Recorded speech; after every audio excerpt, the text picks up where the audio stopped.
Uma aranha sempre me pareceu algo simples. 8 patas, um corpo pequeno, constrói uma teia, nada demais. Mas quando eu comecei de verdade a investigar como uma aranha funciona, tudo mudou. Eu não esperava encontrar uma criatura tão absurdamente sofisticada, tão eficiente e, ao mesmo tempo, tão estranha. Existem espécies de aranhas que literalmente voam, flutuando pelo ar em fios de seda como pequenos paraquedas. E algumas atravessam países inteiros e até oceanos desse jeito. Quanto mais fundo eu ia, mais eu ficava chocado com o quanto eu não sabia. As aranhas existem há mais de 400 milhões de anos. Elas são mais antigas que os dinossauros, mais antigas que as árvores, mais antigas que as flores, as florestas ou qualquer coisa que a gente reconheceria como uma paisagem moderna. E aqui vai algo que surpreende muita gente. Tecnicamente, uma aranha não é um inseto. Dizer que uma aranha é um inseto é como dizer que um humano é um tubarão. As aranhas pertencem a uma linhagem antiga chamada quelicerados, criaturas que se separaram dos insetos há mais de 500 milhões de anos, quando a vida ainda estava aprendendo a sobreviver fora da água. Elas são parentes distantes de escorpiões, caranguejos, ferradura e até carrapatos. Mas o que torna as aranhas realmente fascinantes não é só a idade delas, é o fato de que a evolução criou nelas características que não existem em mais nenhum outro grupo de animais.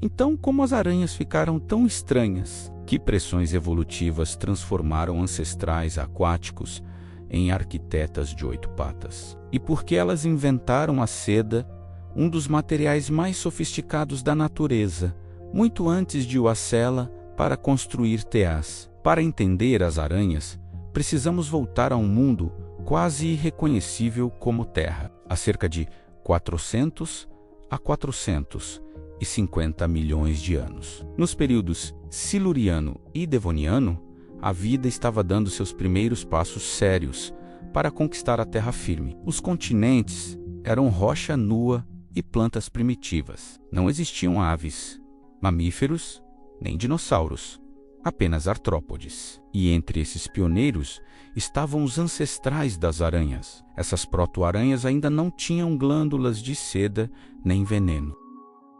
O que elas tinham eram 8 patas, presas simples, chamadas quelíceras, e um corpo que havia evoluído no oceano, mas agora estava sendo colocado à prova em terra seca. As aranhas se separaram dos insetos há cerca de 500 milhões de anos, enquanto os insetos desenvolveram 6 patas e, mais tarde, asas. Os quelicerados seguiram outro caminho.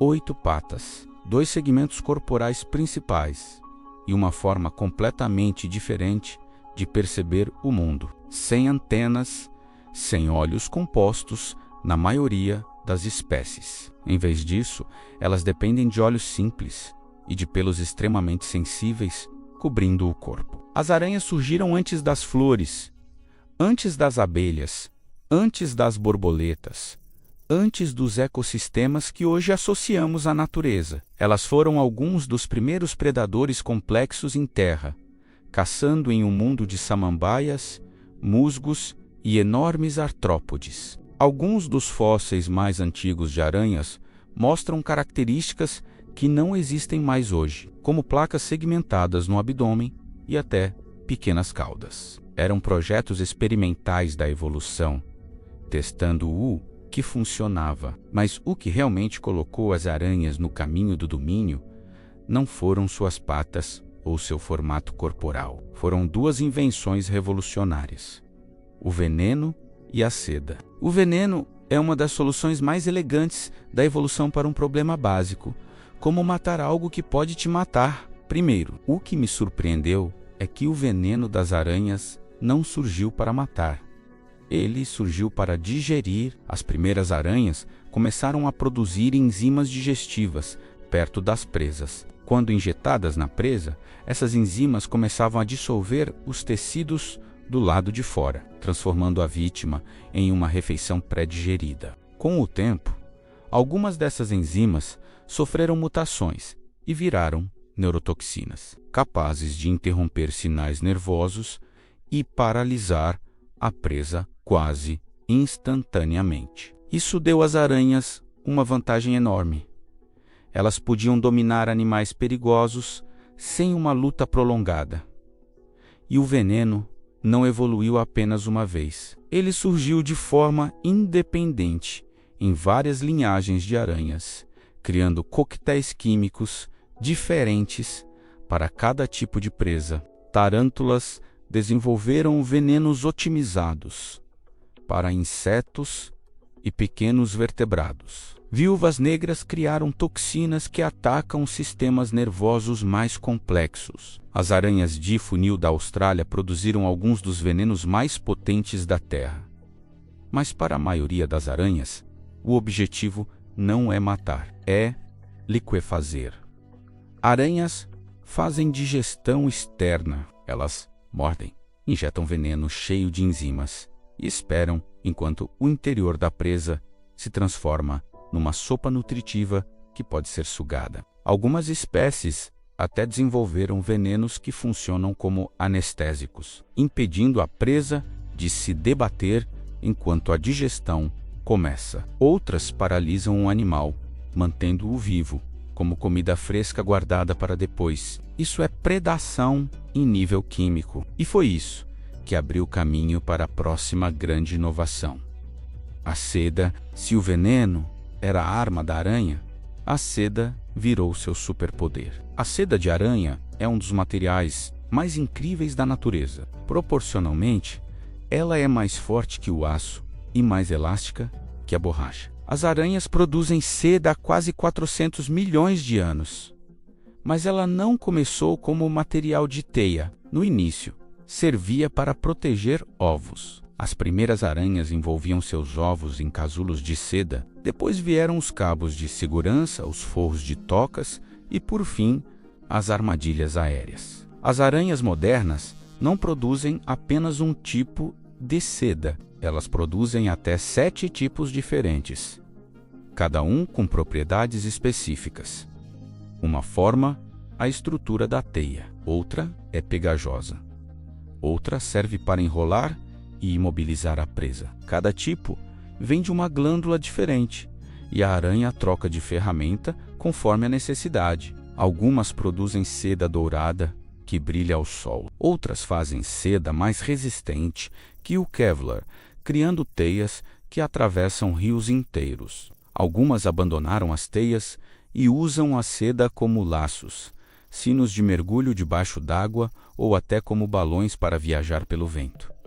Mas o mais incrível da seda não é sua resistência. É o fato de que as aranhas a usam como uma extensão do sistema nervoso.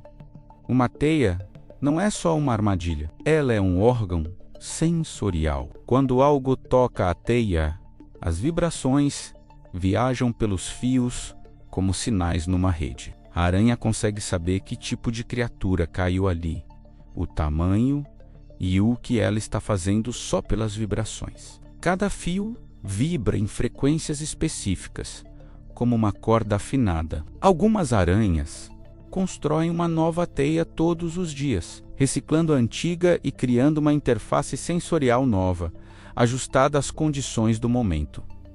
É cognição estendida, tornada física. E o próprio corpo da aranha é tão estranho quanto a teia. Aranhas saltadoras têm olhos telescópicos que se movem por dentro, escaneando o ambiente sem mover a cabeça. Elas enxergam luz ultravioleta e calculam distância pela diferença de cores, o que permite saltos precisos a distâncias enormes. Suas pernas não se estendem por músculos, mas por pressão hidráulica. bombeando hemolinfa para dentro dos membros. É por isso que aranhas mortas ficam com as pernas encolhidas. Seus corpos são cobertos por milhares de pelos, tão sensíveis que detectam movimentos de ar, menores que a largura de um fio de cabelo humano, permitindo até ouvir vibrações sonoras. Os métodos de caça são igualmente bizarros. Algumas se escondem no solo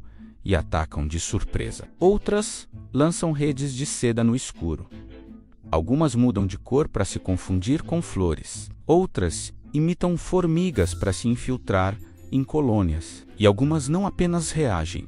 Elas planejam. Certas aranhas saltadoras observam suas presas à distância, analisam a estrutura das teias e escolhem rotas indiretas para atacar do ângulo mais seguro. Algo que antes se achava impossível para animais com cérebros tão pequenos. A inteligência das aranhas talvez não esteja concentrada no cérebro, mas distribuída pelo corpo, pela teia, pelos sensores e pelo movimento. A cognição delas é incorporada ao ambiente. E a evolução não parou. As aranhas estão se adaptando às cidades, às luzes artificiais e aos ambientes internos. Algumas espécies já vivem quase exclusivamente dentro de construções humanas. Mudanças climáticas estão expandindo seus territórios. Espécies tropicais estão invadindo áreas antes frias. Elas sobreviveram a extinções em massa,